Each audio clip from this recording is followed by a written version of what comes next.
ದಾಖಲೆ ಸಮೇತವಾಗಿ TV5 ಅವರು ಮಾಡಿರುವಂತಹ ಕೆಲವೊಂದಿಷ್ಟು ಅಕ್ರಮಗಳನ್ನು ಬಯಲಿಗೆಳೆದಿತ್ತು.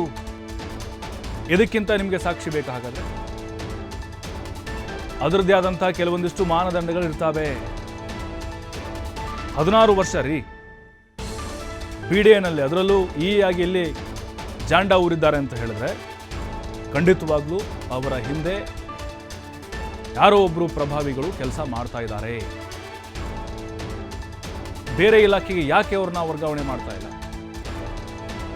BDAನಲ್ಲೇ ಯಾಕೆ ಅವರು ಅಷ್ಟು ವರ್ಷಗಳಿಂದ ಸೇವೆ ಸಲ್ಲಿಸ್ತಾ ಇದ್ದಾರೆ?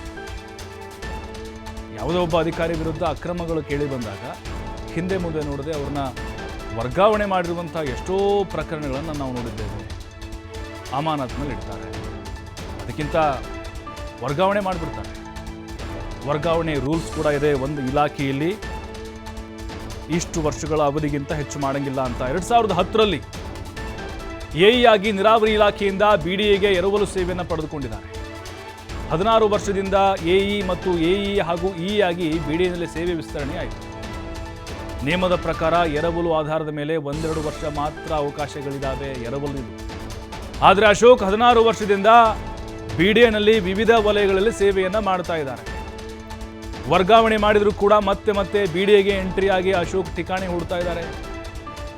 ವರ್ಗಾವಣೆಯ ಗೈಡ್ಲೈನ್ಸ್ ಅನ್ನೇ ಮೀರಿ BDAನಲ್ಲಿ EE ಅಶೋಕ್ ಸೇವೆ ಸಲ್ಲಿಸ್ತಾ ಇದ್ದಾರೆ. ಭಾರಿ ಚರ್ಚೆಗೆ ಗ್ರಾಸವಾಗ್ತಿದೆ BDA ಆಡಳಿತ ಮಂಡಳಿಯ ನಿರ್ಧಾರ. ಯಾಕೆ ಮೌನಕ್ಕೆ ಶರಣಾಗಿದ್ದೀರಿ BDA ಆಯುಕ್ತರು? ಅದರ ಹಿಂದಿನ ಮರ್ಮ ಏನು? ಅಶೋಕ್ ವಿರುದ್ಧ ಕ್ರಮಕ್ಕೆ ಆಗ್ರಹಗಳು ಜೋರಾಗ್ತಾ ಇದೆ. ಈಗ ವ್ಯಾಪಕವಾದಂಥ ಆಕ್ರೋಶ ಇದೆ ಅಲ್ಲೇ BDAನಲ್ಲೇ. ಎರವಲು ಅಂತ ಬಂದಾಗ 1-2 ವರ್ಷ ಒಂದೇ ಇಲಾಖೆಯಲ್ಲಿ ಸೇವೆಯನ್ನು ಸಲ್ಲಿಸಲಿಕ್ಕೆ ಅವಕಾಶಗಳು ಮಾತ್ರ ಇದೆ. ಮತ್ತು ವಾಪಸ್ ಅಲ್ಲಿಗೆ 16 ವರ್ಷದಿಂದ ಅಲ್ಲೇ ಠಿಕಾಣಿ ಹೂಡಿದ್ರ ಹಿಂದೆ ಏನು ಹಾಗಾದ್ರೆ ಕಾರಣ? ಬೇರೆ ಏನಾದರೂ ಇಲ್ಲಿ ನಡೀತಾ ಇರ್ಬೋದು ಹಾಗಾದ್ರೆ? ಆ ರೀತಿಯಾದಂಥ ಚರ್ಚೆಗಳು ಸದ್ಯಕ್ಕಂತರೂ ನಡೀತಾ ಇದೆ. ಅಕ್ರಮದ ಆರೋಪಗಳು ಬಂದರೂ ಕೂಡ ಯಾಕೆ ಅಶೋಕ್ ವಿರುದ್ಧ ಇನ್ನೂ ಕ್ರಮ ತೆಗೆದುಕೊಳ್ಳೋಕೆ ಇವ್ರಿಗೆ ಆಗ್ತಾ ಇಲ್ಲ? ಸಹಜವಾಗಿ BDA ಅಂತಂದರೆ ನಮಗೆ ನೆನಪಾಗುತ್ತೆ, ಆದಾಯದ ಒಂದು ಮೂಲ, ಸರ್ಕಾರಕ್ಕೆ ಆದಾಯವನ್ನು ತಂದುಕೊಡುವಂಥ ಒಂದು ಚಿನ್ನದ ಮೊಟ್ಟೆ ಇಡುವಂಥ ಕೋಳೆ ಅಂತ BDAನ ಕರೀತಾರೆ. ಆದರೆ ಅಶೋಕ್ ನೋಡಿ 17 ವರ್ಷ ರೀ, 2010ರಿಂದ ಒಂದೇ ಇಲಾಖೆಯಲ್ಲಿ ಕೆಲಸ ಮಾಡ್ತಿರೋದು. ಈ ಹಿಂದೆ ಸಾಕಷ್ಟು ಬದಲಾವಣೆಗಳನ್ನು BDAದಲ್ಲಿ ಮಾಡ್ತಾಯಿದ್ರು. ಬಟ್ ಇತ್ತೀಚೆಗೆ ಯಾಕೋ ಕೆಲವೊಂದಿಷ್ಟು ಅಧಿಕಾರಿಗಳನ್ನು ಅಲ್ಲೇ ಉಳಿಸಿಕೊಳ್ಳುವಂಥ ಪ್ರಯತ್ನಗಳು ಯಾಕಾಗ್ತಿದೆ? ಇದರ ಹಿಂದೆ ಯಾರು ಕೆಲಸ ಮಾಡ್ತಿದ್ದಾರೆ? ವ್ಯವಸ್ಥಿತವಾಗಿ ಏನಾದರೂ ಪ್ಲ್ಯಾನ್ ಪ್ರಕಾರವೇ ನಡೀತಾ ಇರ್ಬೋದು ಹಾಗಾದರೆ? ಗೈಡ್ಲೈನ್ಸ್ಗಳನ್ನು ಕೂಡ ಇಲ್ಲಿ ಉಲ್ಲಂಘನೆ ಮಾಡ್ತಾ ಇದ್ದಾರೆ.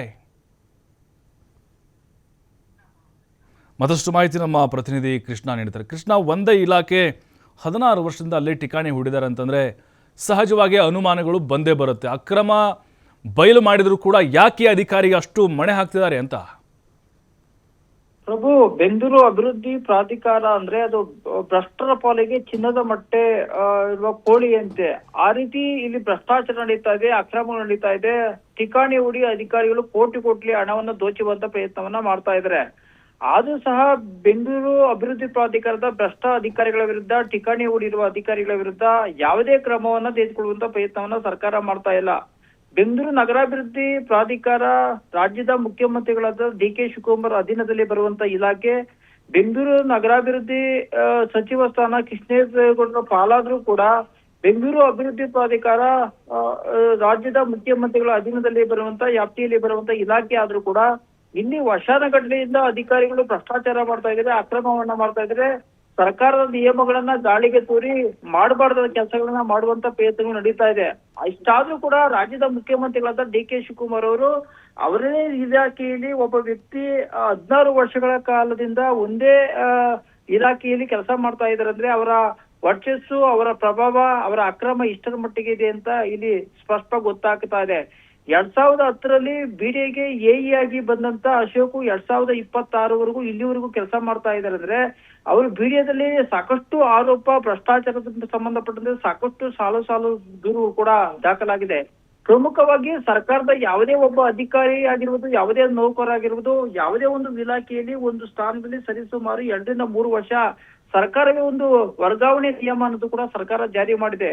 ಆದ್ರೂ ಪ್ರಮುಖವಾಗಿ ಅಶೋಕ್ ಎಇ ಆಗಿ ಬಿಡಿಎದಲ್ಲಿ ಇದ್ರು, AEE ಆಗಿ ಬಿಡಿಎದಲ್ಲಿ ಕೆಲಸ ಮಾಡಿದ್ದಾರೆ. ಈಗ ಎಕ್ಸಿಕ್ಯೂಟಿವ್ ಇಂಜಿನಿಯರ್ ಆಗಿ ಪ್ರಮೋಷನ್ ಪಡ್ಕೊಂಡು ಎಕ್ಸಿಕ್ಯೂಟಿವ್ ಇಂಜಿನಿಯರ್ ಆದ್ರೂ ಕೂಡ ಬಿಡಿಎದಿಂದ ವರ್ಗಾವಣೆ ಮಾಡುವಂತ ಪ್ರಯತ್ನವನ್ನ ಮಾಡಿಲ್ಲ.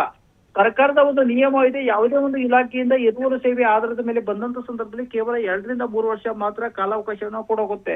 ಜೊತೆಗೆ ಅದಕ್ಕಿಂತ ಹೆಚ್ಚಿನ ಕಾಲಾವಧಿಯನ್ನು ಕೊಟ್ಟರೆ ಭ್ರಷ್ಟಾಚಾರ ಮಾಡ್ತಾರೆ, ಅಕ್ರಮವನ್ನ ಮಾಡ್ತಾರೆ, ಇಲ್ಲಿ ಬೇರೆ ಬಿಡ್ತಾರೆ ಅನ್ನೋ ಕಾರಣಕ್ಕಾಗಿ ಸರ್ಕಾರವೇ ಒಂದು ವರ್ಗಾವಣೆಯ ರೂಲ್ಸ್ ಅನ್ನ ಜಾರಿ ಮಾಡಿದ್ರು ಕೂಡ ಕಳೆದ 16 ವರ್ಷಗಳಿಂದ ಬಿಡಿಎದಲ್ಲಿ ಬೇರೆ ಬೇರೆ ವಲಯದಲ್ಲಿ ಬೇರೆ ಬೇರೆ ವಿಭಾಗದಲ್ಲಿ ಕೆಲಸ ಮಾಡುವಂತ ಪ್ರಯತ್ನವನ್ನ ಮಾಡ್ತಾ ಇದ್ದಾರೆ.